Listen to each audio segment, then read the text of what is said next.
Alrighty, good morning everybody. It is Monday, July 11th, 2022, 7-Eleven. Maybe there'll be free slushies today or something. Um, ha ha ha. Let's take a look here. I just want to really quickly pat ourselves on the back and just look at what the high of Friday was here. So Friday was a little bit of a mess. A lot of back and forth balanced action like we've seen for a really long time.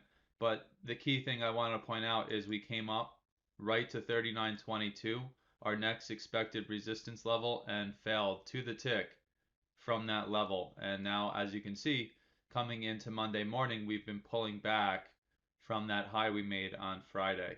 And so we're going to talk about that high from Friday because there's a lot of things lining up from there. So let's go ahead. First of all, what I want to do is just because it is Monday, I want to go up to the higher time frames and just see if there's anything new from there. And then we'll come down to the 60 minute and look at all these levels that we have to deal with today. So the annual chart, really nothing new to say other than we did almost completely engulf all of last year's price action there, but we're finding some support right now. But not much else to really mention up here on our 3 month or quarterly chart.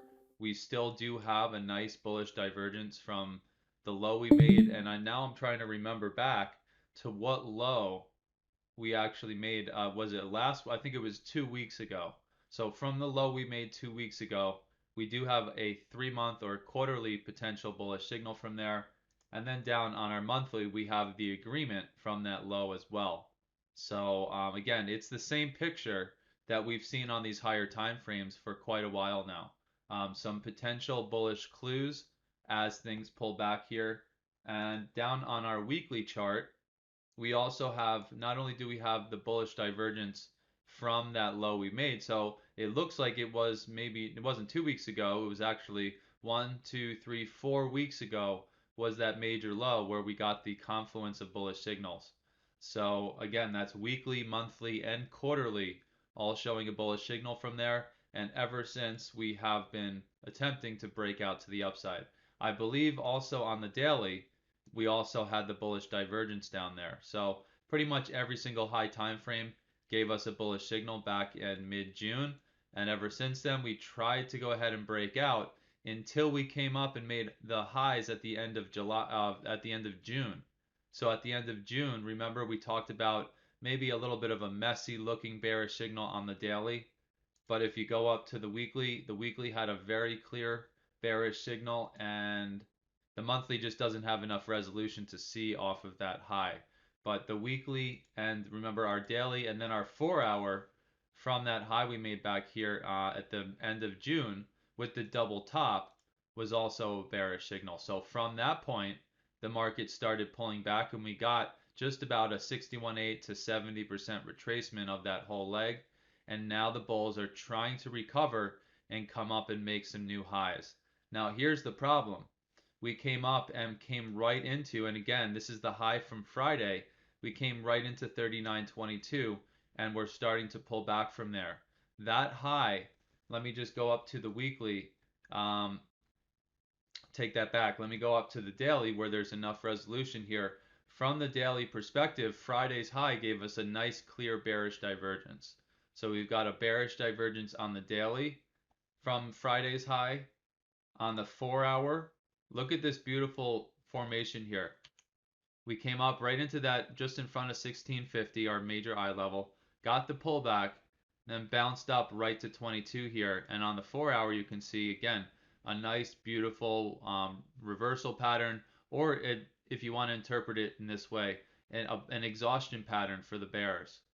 So the bulls tried to push, we got a bearish exhaustion pattern, and we're now pulling back again. So and then on the hourly as well, here up on the top of the screen, this is the high from Friday.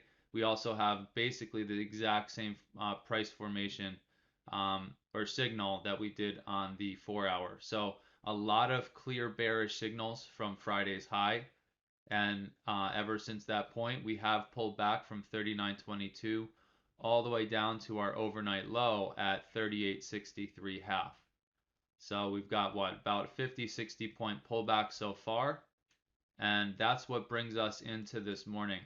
So looking at this morning, let me go to the um, 4-hour chart. We do have a 4-hour and an hourly bullish divergence from the overnight low. So pretty decent intraday signals, pretty strong intraday signals there. But we have bounced and we've gotten from that 38.63 half up to the high that we made in the overnight session here at 38.86 half. So we've got a little 20, 22, 23 point bounce from the point where we got a 4-hour and an hourly bullish divergence. The question obviously is going to be, are the bulls going to remain in power here and go ahead and get through this high we made just a few hours ago in the overnight session and then come up to push into some of the levels we have up above here? So that's what we're looking at this morning. Some pretty decent higher time frame bullish signals from the overnight low, but we have a stronger confluence of bearish signals from the high of Friday. So we're going to see who's going to win out in this battle here this morning. And we've got our lines in the sand here. Getting up through the high of Friday is going to negate all of those patterns that we see on the higher time frames. We need to add the caveat that we could always come up and peak through 22 and then completely fail and the bottom drops out when we start selling off. We see that happen over and over again. In fact, almost every day we come in, we push to a new high, and then the market gets a very aggressive sell-off.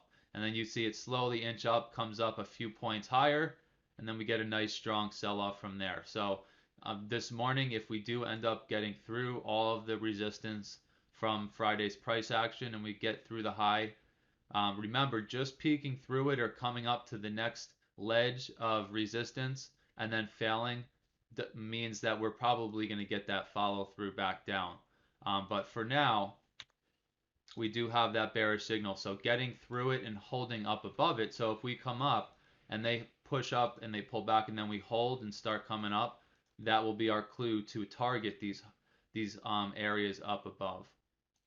So vice versa on the other side of things, if the bears come down and we can really get through the overnight low, then all those 4-hour, all of those 4-hour and hourly bullish signals will no longer be holding, and we would expect this to come down, hold, and start coming down into the deeper level. So let's look at all the stuff that we would want to be aware of from a levels perspective here this morning. From the push up here, so from the low that we made back on July 5th, all the way up to the overnight or to the high of Friday, we get our 38.50 and 61.8 retracements down here, which would be 38.54, 38.33, and 38.12.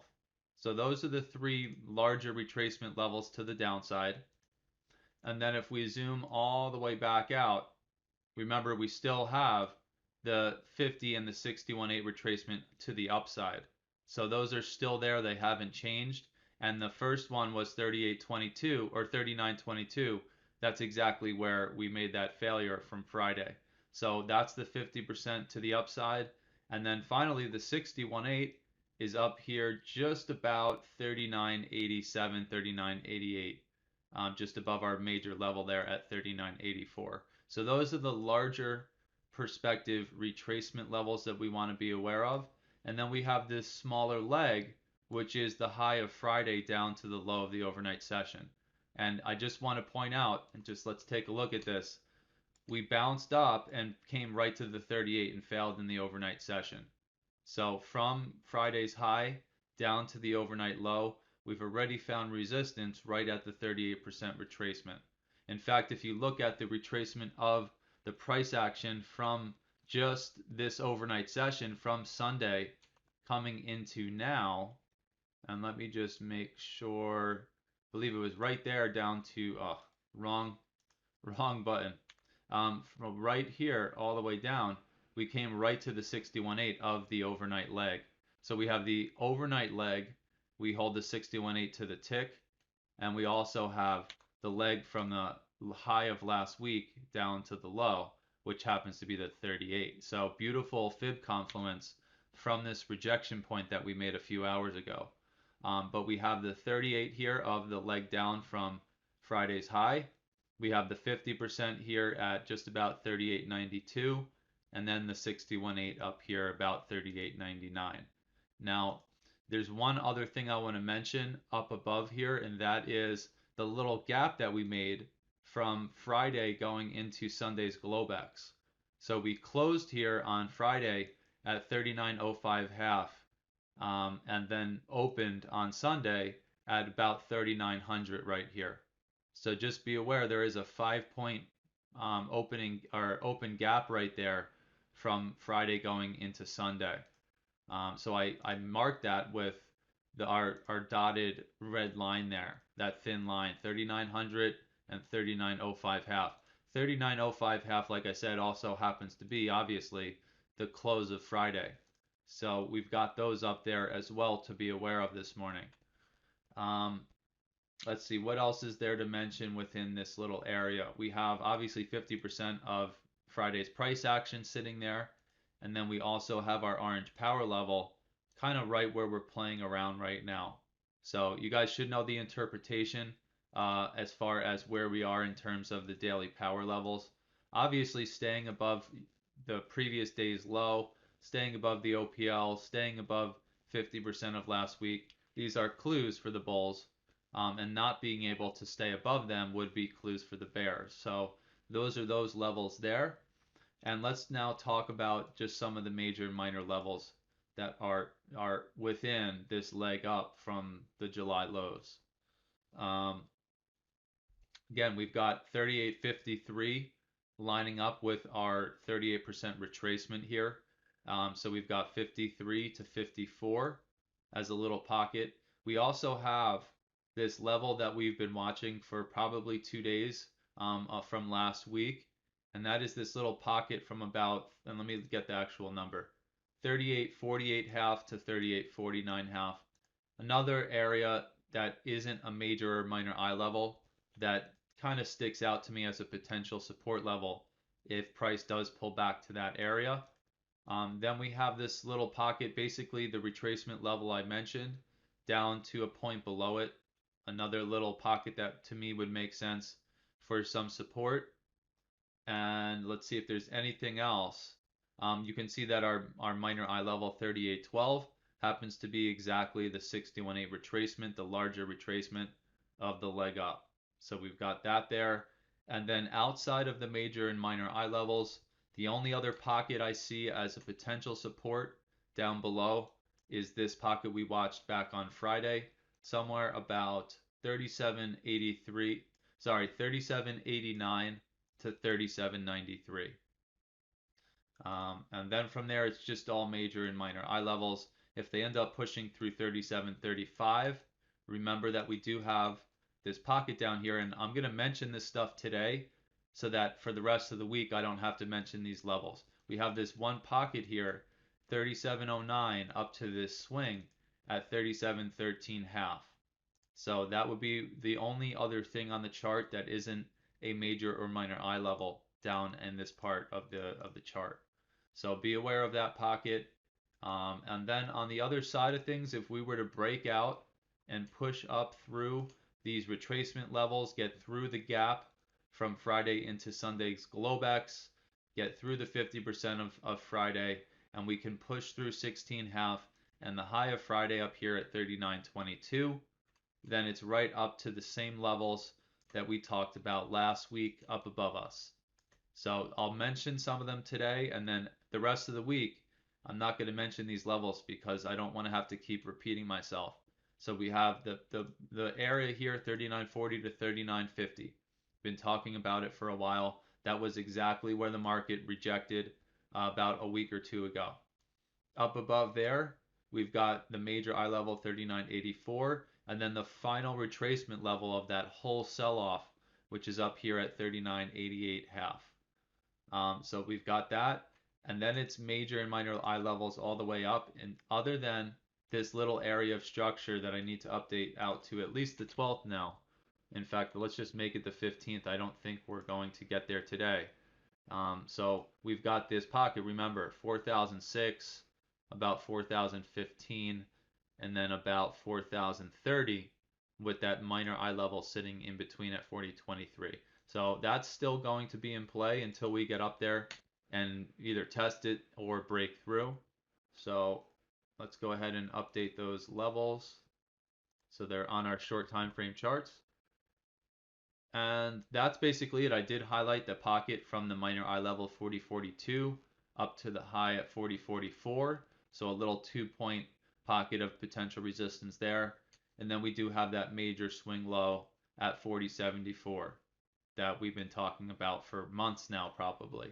So 40.74, 40.81, and then it looks like just eye level, eye level, eye level all the way up. So that should basically have you covered for the entire week. And now we're just going to see who's going to win out here this morning. If the bulls do end up start pushing, I wouldn't be surprised to see rejections at any of these levels up above, just because there's really nothing going on globally or domestically that makes any sense for any type of bullish breakout. Of course, I have to say this, the market doesn't have to make sense. So a major bullish breakout could happen. I'm just very skeptical of it. That's why almost every morning when we break out to the upside, I tell you guys I'm actually looking to short this. And almost every morning, that's what we get is a little breakout and then a failure. So this morning could very well see the same thing. So just because we breach through 22 here, doesn't mean they're going to push to 40 here and then fail, just like they did on Friday, just like they did for a very long time. So that's where I'll leave it for the open. Don't think there's too much else to mention here this morning. As far as news goes, we do have CPI on Wednesday morning. That'll be an hour before the open. We do have PPI and jobless also an hour before the open on Thursday. And then maybe some other minor things on Friday morning as well, an hour before the open. And that's really it. There are some things, consumer sentiment on Friday, half hour into the open, that lines up with business inventories. We might see maybe a little bit of action there, but today and tomorrow I don't see anything on the news, on the planned news here that sticks out. Of course, anything could happen in the world, and that might have some type of drastic effect on what happens here, but I don't see anything too notable here for today or tomorrow. So I think that wraps everything up. Have a great day to those watching on YouTube, and we'll get started here with our members today. So have a great day.